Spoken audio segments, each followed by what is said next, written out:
પરિણામોની સિઝન છે અને રેમન્ડ્સ એક ઇન્ટરેસ્ટિંગ કંપની કે જેના નંબર સામે આવ્યા છે.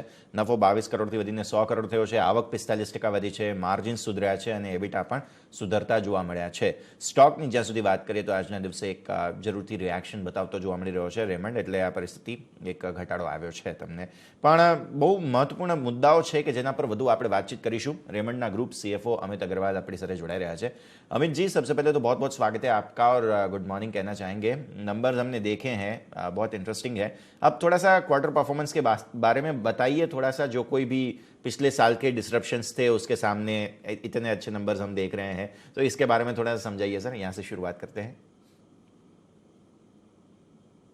बिल्कुल सही है कि डिमांड बहुत ही ज़्यादा अच्छी थी. हम प्री कोविड लेवल पे पहुंच गए. अगर हम इस क्वार्टर की बात करें जो थर्ड क्वार्टर था, तो 2-3 खास चीज़ देखने को मिली. पहली बात तो जो अपने कंट्री में वैक्सीनेशन ड्राइव थी वो काफ़ी बड़ी और फार रीचिंग थी, जिसके कारण लोगों में कॉन्फिडेंस बढ़ा कि वो जाके बाजार में शॉपिंग कर सकते हैं. तो फुटफॉल की इंक्रीज हमने क्लियरली देखने को मिली. दूसरा, जो इंडिया एज अ कंट्री है वो काफ़ी बिलीव करती है सेलिब्रेशन में, एंजॉयमेंट में. तो उस तरीके से अगर हम देखें तो ये जो हमारे त्योहार थे वो पिछले 1.5 साल से हम लोग कोई मना नहीं पा रहे थे बिकॉज ऑफ कोविड इम्पैक्ट. तो इस साल का जो दिवाली और दशहरे का त्योहार था उसमें काफ़ी अच्छी लोगों ने खरीदारी करी. और उसके बाद जो वेडिंग है वो इस साल करीब करीब हम लोगों ने 25 लाख, जो हमारे डीलर नेटवर्क बताते हैं, जो हम एक्यूमुलेट करते हैं, कोई पक्का सोर्स नहीं है कि 25 है कि 22 है कि 27 है, बट एक ब्रॉड नंबर ये 25 लाख का बन के आ रहा है कि ये 25 लाख वेडिंग हम लोगों को इस साल में पिछले नवंबर और दिसंबर में देखने को मिली. और अगर वेडिंग है इंडिया में तो ऐसा हो नहीं सकता कि रेमंड के कपड़े नहीं पहने जाए. तो उस तरीके से क्लियरली क्या हो रहा है कि रेमंड के कपड़े पहने गए, खरीदे गए और वहां पर हमने बहुत अच्छी बिक्री देखी. तो आपका ये मानना एकदम ठीक है कि डिमांड बहुत अच्छी है और जो अच्छे क्वालिटी के प्रोडक्ट हैं, जो अच्छे ब्रांड हैं, जिनकी रीच बहुत अच्छी है, जो कि तीनों हमारे पास है, फुलफिल करते हैं हम रेमंड, क्योंकि हमारे 600 शहर में दुकानें हैं. तो उस तरीके से हमको बहुत अच्छा बेनिफिट मिला. इसीलिए हमारा क्वार्टर का revenue is one of the highest revenue in the group has been seen. जी अमित जी, दूसरा जो वो हम जो जानना चाहेंगे कि जैसे आपने बताया कि फेस्टिव सीज़न और मैरिज सीज़न ये थर्ड वेव में रहा और वो एक अच्छा आपका फिगर्स भी आए हैं, उसको बिक्री अच्छी हुई है. और आपने भी बोला कि जैसे कि अगर वेडिंग्स होते हैं तो रेमंड्स के कपड़े तो पहनते ही है. तो वो देखे कैसे आप देख रहे हैं कि ईयर एंड आप कैसे देखेंगे, नंबर्स कैसे आप देख रहे हैं ईयर एंड के लिए? जी बिल्कुल. तो जैसा हम देखते हैं कि जनवरी में एक छोटी सी, मैं लहर बोलूं, थर्ड वेव बोलूं या इम्पैक्ट बोलूं, वो ओमिक्रॉन का देखने को मिला. हाउएवर सब लोगों को पता है कि ये जो ओमिक्रॉन की वेव थी, इसमें जो इन्फेक्शन है वो बिटवीन 4 to 6 days ये सेटल डाउन हो जाता है.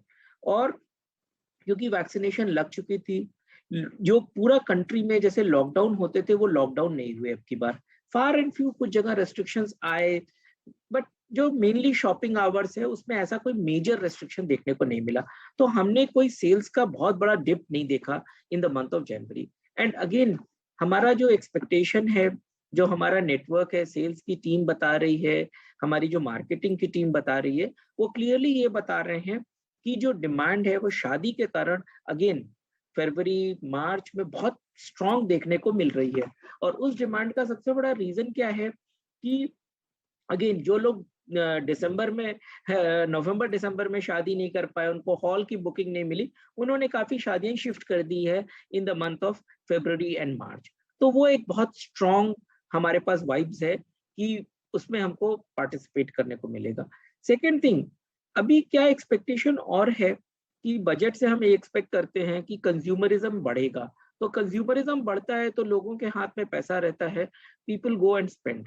अगर हम अपने अपैरल सेगमेंट की बात करें तो अपैरल में क्या था कि पिछले 1.5 साल से तकलीफ थी, दुकानें बंद थी, जो दुकानें शॉपिंग मॉल में होती है, हाई स्ट्रीट के ऊपर होती है, वो बंद थी, तो जिसके कारण कोई प्रोग्रेशन कोई आ नहीं पा रहा था, पिक्चर हॉल बंद थे।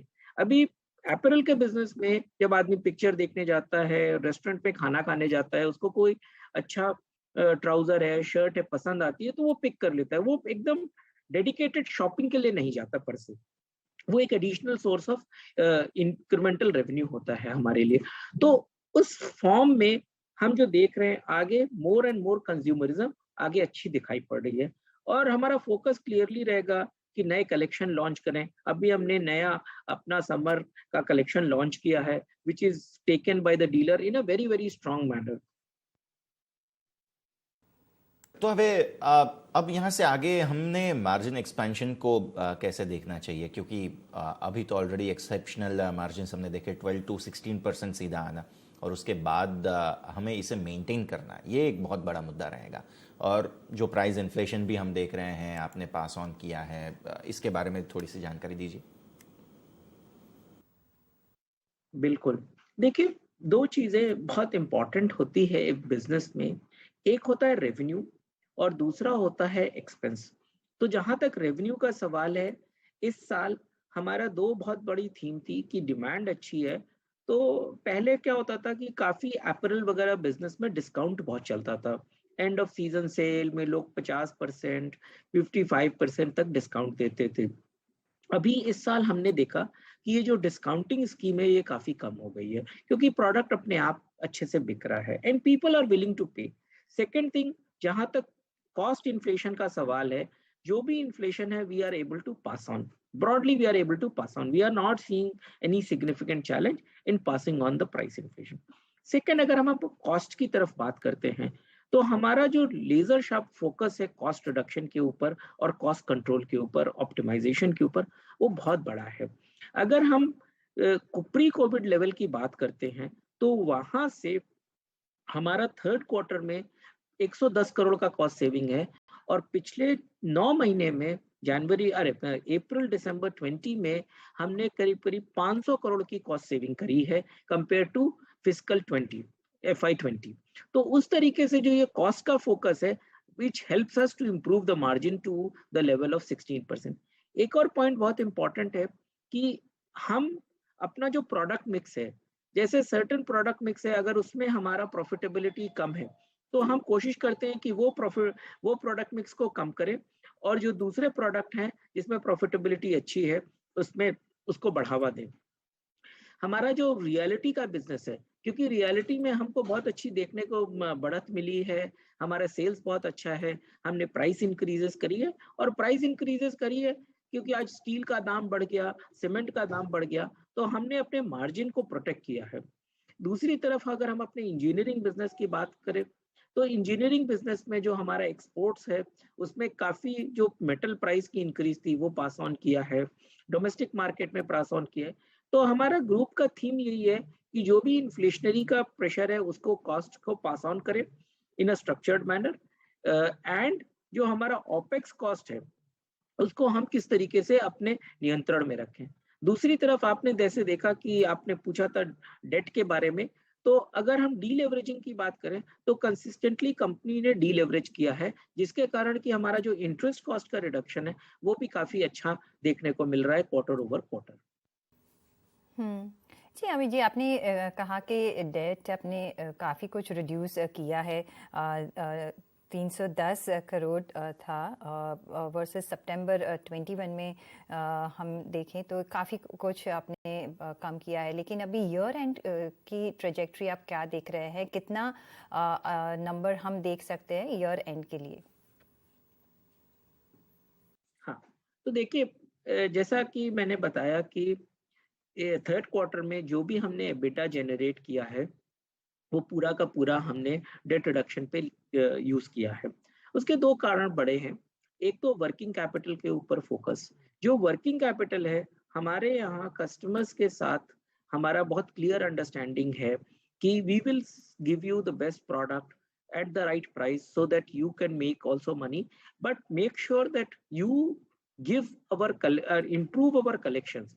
So अगर कोई कस्टमर डिले करता है और वो पेमेंट नहीं देता है, तो हमारा क्लियर फिलॉसफी है कि हम उसको मटेरियल रेस्ट्रिक्ट कर देंगे। तो जिससे कि क्या एक डिसिप्लिन लाना वर्किंग कैपिटल में बहुत जरूरी है। तो इस समय जो वर्किंग कैपिटल लेवल पे हम बैठे हुए हैं, वो almost one of the best in the last 5 years।